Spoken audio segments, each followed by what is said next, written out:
اعوذ باللہ من الشیطان الرجیم بسم اللہ الرحمن الرحیم ثم قست قلوبكم من بعد ذلك فهي كالحجارة أو أشد قسوة وإن من الحجارة لما يتفجر منه الأنهار وإن منها لما يشقق فيخرج منه الماء وإن منها لما يهبط من خشية الله وما الله بغافل عما تعملون.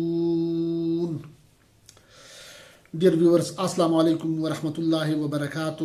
میں نے ابھی سورہ بقرہ کی آیت نمبر 74 کی تلاوت فرمائی، جس میں کا عنوان ہے دل کی سختی. یعنی اس کا مضمون جو ہے وہ دل کی سختی ہے، حق کو قبول نہ کرنا، حق سے انکار کرنا، حق سے اعراض کرنا. یہ وہ لوگ کرتے ہیں جس کے دل سخت ہوں. چونکہ اس میں یہود کی سورہ بقرہ میں پریویس آیات میں بھی یعنی یہود کی خباثتیں بیان کی گئی ہے، اس کی بری خصلتیں بیان کی گئی ہے کہ جب رسول پاک صلی اللہ علیہ وسلم مدینہ منورہ میں ہجرت فرما گئے تو وہاں پر یہودی علماء تھے جو تورات کے عالم تھے. تو وہ لوگ حق کو جانتے ہوئے بھی کہ رسول صلی اللہ علیہ وسلم حضرت محمد مصطفیٰ صلی اللہ علیہ وسلم آخری نبی ہے اور یہ برحق نبی ہے، حق اور سچ ہے، لیکن جانتے ہوئے بھی انہوں نے حق سے اعراض کیا، حق سے انکار کیا، رسول پاک صلی اللہ علیہ وسلم کی رسالت سے انکار کیا. اور وجہ اس کی کیا تھی؟ اس کا خلاصہ یہ ہے، ان آیات کا خلاصہ یہ ہے پچھلی آیات کے ساتھ کہ اس کی جو اس کی رکاوٹ بنی، یعنی حق کو قبول کرنے میں اس کے لیے جو بڑی رکاوٹ بنی، اسلام کو قبول کرنے میں اس کے لیے جو بڑی رکاوٹ بنی، وہ کیا تھی؟ حب جاہ اور حب مال. یہ دو چیزیں تھی جو اس کے لیے اسلام میں آنے کے لیے رکاوٹ بن گئی. یعنی وہ ناجائز لوگوں سے دین کے نام پر ناجائز اس سے لیتے تھے، شکرانے، نذرانے اور اس قسم کے لوگ کا مال کھاتے تھے ناجائز طریقوں سے. اور دوسری اس کو حب جاہ، جو مقام اس کو حاصل تھا، جو معاشرے میں جو مقام اس کو حاصل تھا، لوگ اس کی قدر کرتے تھے اور کہ یہ ہمارا جو ہے نا عظیم پیر صاحب ہے یا یہ عظیم مولانا صاحب ہے یا اس طرح کے جو القابات جو اس کے تھے. تو وہ ساری چیزیں جو انہوں نے اپنی طرف سے خود ساختہ بنائی ہوئی تھی، اپنے لیے مختلف ایک قسم کے ٹیکس لگائے تھے غریب عوام پہ، اس کو حق نہیں دکھاتے تھے.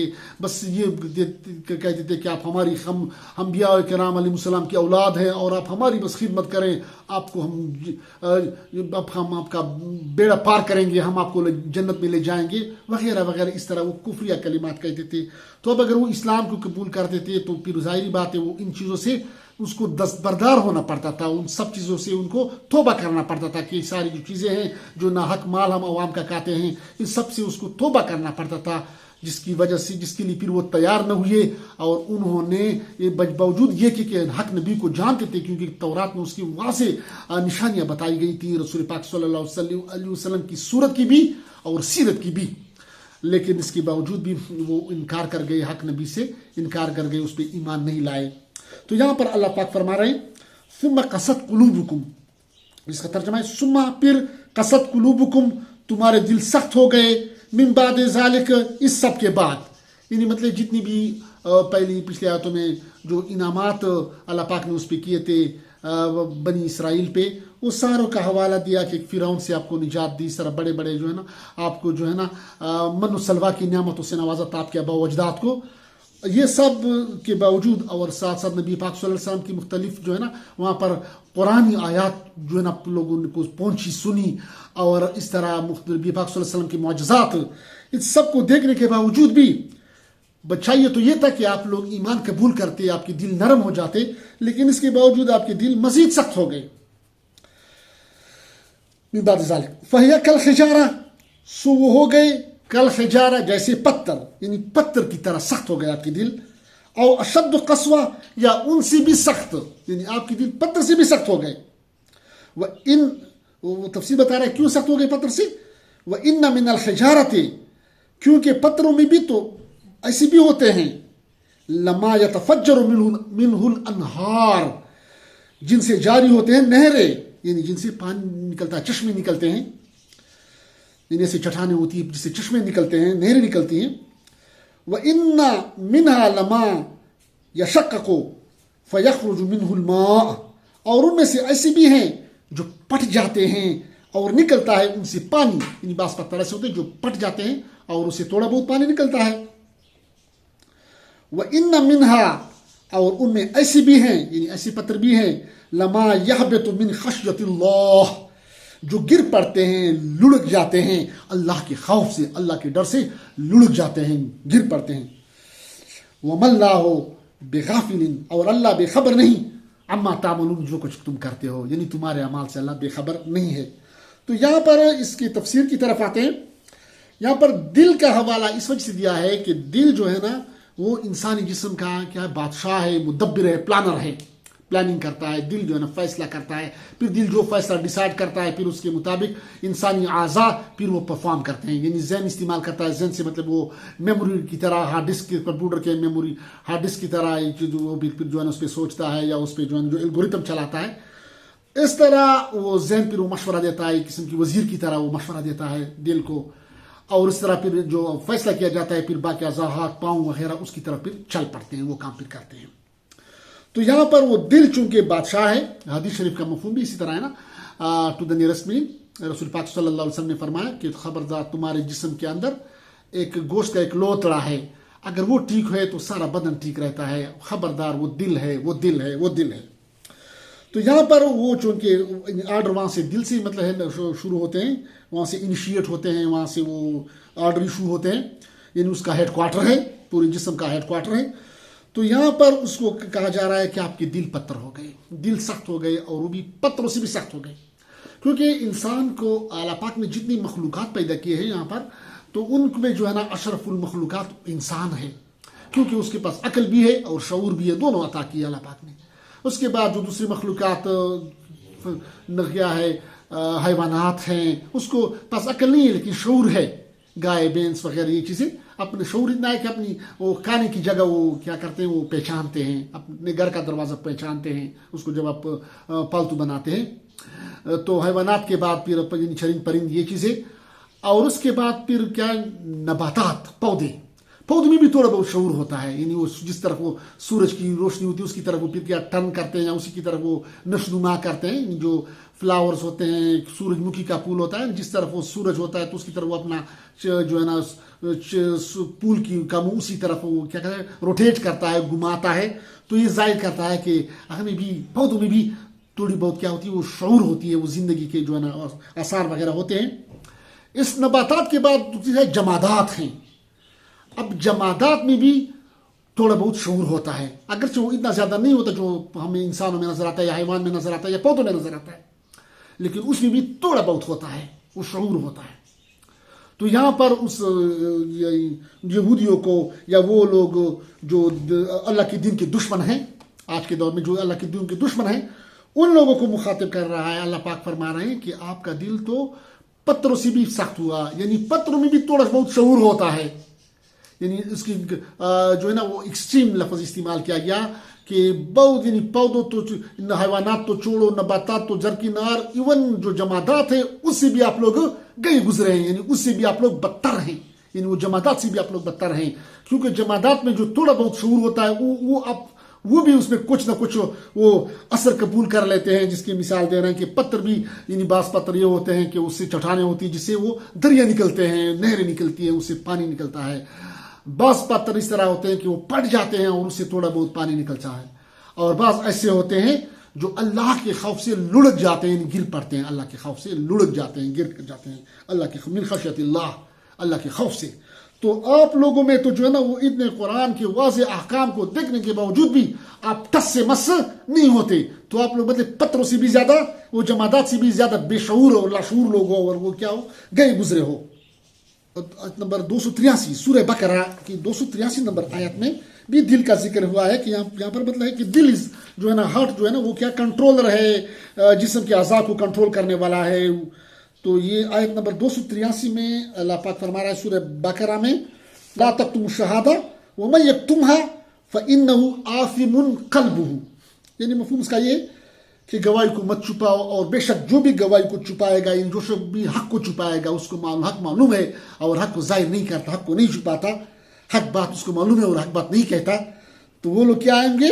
فإنہ آثم قلبہ، تو یہ سمجھ لو کہ اس کا دل کیا ہے؟ گناہ گار ہے. یعنی مطلب یہ جو غلط کام کر رہا ہے یا حق بات نہیں کہتا ہے، اس کی وجہ کیا ہے؟ اس کی بیک گراؤنڈ کیا ہے؟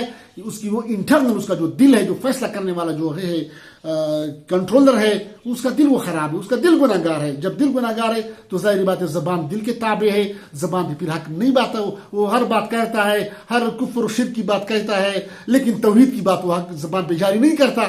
کیوں؟ اس کا دل جو ہے نا گناہ گار ہے. تو دل کی وجہ سے اللہ کی معرفت، اللہ کی وحدانیت، یہ بات اس کے زبان پہ نہیں آتی، حق بات نہیں آتی. مومنین کے اور لوگ کے درمیان انصاف کی بات، حق بات کہنے کی یا اس کے درمیان انصاف کرنے کی بات وہ اس کی زبان پہ نہیں آ سکتی. وجہ کہ اس کا دل گناہ گار ہے.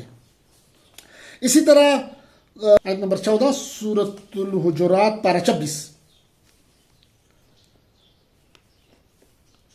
قالت الاعراب آمنا قل لم تؤمنوا ولكن قولوا اسلمنا ولما يدخل الايمان في قلوبكم. یعنی اس کا مفہوم یہ منافقین کا حال ذکر کر رہا ہے. منافق لوگ ہیں، منافق یہ ہوتے ہیں جو بظاہر تو اپنے آپ کو مسلمان کہتے ہیں لیکن دل میں وہ مسلمان نہیں ہوتے، وہ دل سے اس کو مانتے نہیں ہیں، بس زبان پہ ایک رواجی طور پر اگر نماز وغیرہ پڑھتے ہیں، لیکن وہ کیا ہے؟ اس کی دل رواج تک محدود ہوتے ہیں، دل اس کا ایمان پہ مطمئن نہیں ہے. تو یہ منافقین کا حال ذکر ہے. قالت الاعراب، یعنی اعراب کہتے ہیں، یعنی گوار قسم کے، بدھو قسم کے لوگ، جاہل قسم کے لوگ کہتے ہیں آمنا، ہم ایمان لائے. تو اللہ فرما رہا ہے کہ تو کہے، اپنے نبی صلی اللہ علیہ وسلم کو فرما رہا ہے کہ قل، آپ صلی اللہ علیہ وسلم سے فرما دیجئے، تو کہے، قل، تو کہے، لم تؤمنوا، تم ایمان نہیں لائے، ولیکن قولوا، پر تم کہو، اسلمنا، ہم مسلمان ہوئے. یعنی اس طرح کا ہو، یعنی اللہ کو نبی صلی اللہ علیہ وسلم کو فرما رہا ہے. اللہ نے وحی بھیجی نبی صلی اللہ علیہ وسلم کو، یہ آیت نازل کی کہ اے نبی صلی اللہ علیہ وسلم آپ اسے فرما دیجئے، اسے کہہ دیجئے کہ یہ نہ کہو کہ ہم ایمان لائے، بلکہ یہ کہو کہ ہم مسلمان ہوئے. وجہ کیوں؟ وجہ وَلَمَّا يَدْخُلِ الْإِيمَانُ فِي قُلُوبِكُمْ، اور ابھی نہیں گھسا، ابھی داخل نہیں ہوا ہے ایمان تمہارے دلوں میں، یعنی تمہارے دلوں میں ایمان داخل نہیں ہوا ہے. اسی وجہ سے آپ اپنے آپ کو مسلمان تو کہہ سکتے ہو لیکن اپنے آپ کو مومن نہیں کہہ سکتے، آپ کے دلوں کے اندر ایمان داخل نہیں ہوا ہے.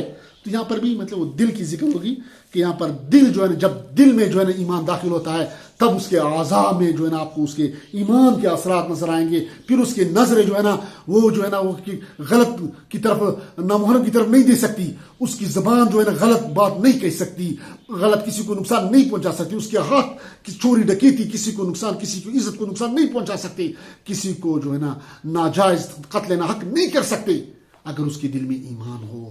تو یہ قلب جو ہے نا، یہ کس کا دل سخت ہوتا ہے؟ سب سے زیادہ سخت دل ہوتا ہے وہ جو اللہ کے دشمن ہوتے ہیں، ان کا دل سب سے زیادہ سخت ہوتا ہے، پتھروں سے بھی زیادہ سخت ہوتا ہے.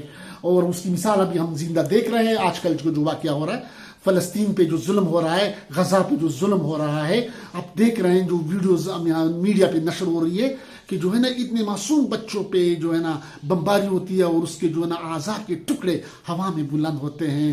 تو یہ جو ہے نا کیا ہے، انہوں نے ایک قسم جو تاریخ میں ہم نے ہلاکو خان اور چنگیز خان کی جو ظلم کی داستانیں ہم نے پڑھی تھی، یا فرعون کی جو داستانیں ہم نے پڑھی تھی کہ قرآن میں جو ہے نا کہ وہ بچوں کو ذبح کرتا تھا، تو یہ اس سے بھی گئے گزرے ہو گئے. انہوں نے اس سے بھی وہ بارڈر بھی کراس کر گئے کہ بچوں کو ذبح کرنا، یعنی یہ نہیں سوچتے کہ جو ہے نا آپ کس کو مار رہے ہیں، بچہ معصوم نے کیا ہے. ایک جو ہے نا انسان کا بچہ تو دور کی بات، ایک جانور کے بچے پہ بھی بندے کو ترس آتا ہے کیونکہ وہ معصوم ہوتا ہے. ایک بلی کا بچہ ہوتا ہے، آپ اس پہ آپ کو ترس آتا ہے. کتے کا بچہ ہوتا ہے، اس پہ آپ کو ترس آتا ہے. تو انسان تو اشرف المخلوقات ہے، اس کے بچے کو معصوم جو پھول ہوتے ہیں اس پہ بم برسانا. اور آپ کو پتہ ہے کہ یہاں پر فیملیز رہ رہی ہیں، یہ کوئی غنی ہے، بیٹل فیلڈ نہیں ہے، کوئی ایسی پہاڑ نہیں ہے جس میں صرف جنگجو بیٹھے ہیں، یا جو سپوز صرف جو ہے نا آپ کو پتہ ہے کہ یہاں پر فیملیز ہیں، بچے ہیں، اور اس کے باوجود بھی آپ بم برسا رہے ہیں. کیوں؟ اب یہ کام وہ کرے گا جس کا دل کیا ہو، جس میں انسانیت نہ ہو. وہ پتھروں سے بھی گئے گزرے لوگ ہوں گے. تو یہ جو ہے نا ابھی جو ہے نا زندہ مثال اس کی یہ ہے.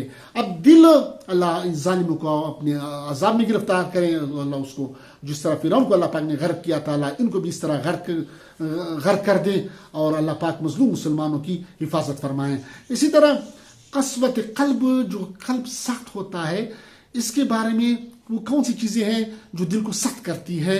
تو حدیث شریف کا مفہوم یہ ہے کہ جو دل کو سخت کرنے والی جو چیزیں ہیں وہ کیا ہے، وہ ہے اس کا مفہوم اس طرح ہے کہ دنیا کے بارے میں لمبی لمبی امیدیں رکھنا، یہ چیز، اور آخرت کو، موت کو بھولنا، آخرت کو بھولنا.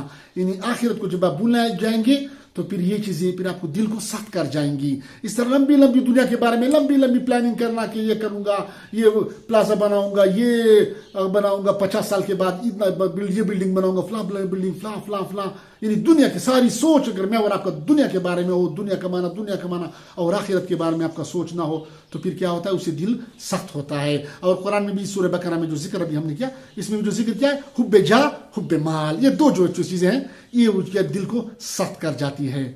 اب دل کو نرم کیسے کیا جائے؟ دل کو نرم کرنے کا کیا ہے، اس کا مفہوم اس طرح ہے حدیث شریف کا کہ دل کو نرم کے لیے موت کو کثرت سے یاد کرو کہ ایک دن مجھے مرنا ہے. موت کو کثرت سے یاد کرو. موت جو ہے نا، موت کی یاد آپ کی جو ہے دل کو نرم کرے گی. دوسری چیز، آپ جو ہے نا اپنی گناہوں کو یاد کریں اور اس پہ گڑ گڑا کر توبہ کریں، توبہ، اور اس پہ رو کر توبہ کریں تو اس سے آپ کا دل نرم ہوگا.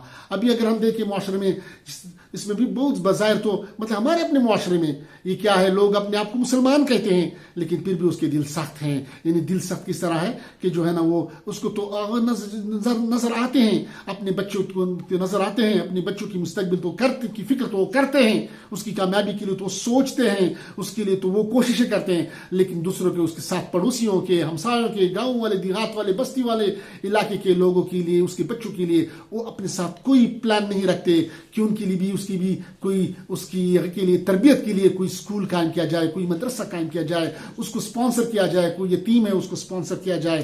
اس طرح بہن ہے، میراث ہے تو بہنوں کو تک وراثت میں حصہ نہیں دیا جاتا، اس پہ قبضہ کیا جاتا ہے. اگر بہن کو وراثت میں حصہ مانگے، میراث میں حصہ مانگے جو قرآن نے اس کو دیا ہے، اللہ نے اس کو دیا ہے، پھر وہ اس پہ ناراض ہوتے ہیں، اس پہ سخت ہوتے ہیں. تو اس کا دل سخت کیوں ہوتا ہے؟ جو جتنا قرآن سے دور ہوگا، قرآن و سنت سے جتنا دور ہوگا اتنا اس کا دل سخت ہوگا. یا اگر سپوز بظاہر وہ اپنے آپ کو دیندار کہتا ہے، وہ اس کی ابھی جو ہم نے سورۃ الحجرات کی آیت ذکر کی، وہ پھر منافق ہوگا. یعنی بظاہر وہ اس کا دل ایمان اس کے اندر دل میں داخل نہیں ہوگا، اس صرف زبان تک وہ محدود ہوگا. وہ اس کا دل ایمان اس کے دل میں داخل نہیں ہوگا. اگر دل ایمان میں داخل ہو جائے تو پھر جو ہے نا اس میں تب آپ کو فرق نظر آئے گا. جس طرح علامہ اقبال نے بھی فرمایا نا، جو اس آیت کے بارے میں تقریباً اسی کے ساتھ وہ مماثلت رکھتا ہے اس کی شعر، یہ سورۃ الحجرات آیت نمبر 14 کے بارے میں. اس کا علامہ اقبال کا شعر ہے: خرد نے کہہ بھی دیا لا الہ تو کیا حاصل، خرد نے کہہ بھی دیا لا الہ تو کیا حاصل، دل و نگاہ مسلمان نہیں تو کچھ بھی نہیں. یعنی مطلب ہے زبان سے لا الہ اگر کہہ بھی دیا تو اس کا اتنا زیادہ اثر نہیں پڑ رہا، وہ صرف منافق والا ایمان ہو گیا. جب تک اس کا دل اور نگاہ وہ مسلمان نہیں، کچھ بھی نہیں. مطلب آپ کو اس میں وہ مسلمان یا انسانیت پھر آپ کو اس میں نظر نہیں آئے گی. اللہ پاک ہمیں قرآن و سنت کو سمجھنے، اس پہ عمل کرنے اور اس کو دوسروں تک پہنچانے کی توفیق عطا فرمائے. وما علینا الا البلاغ.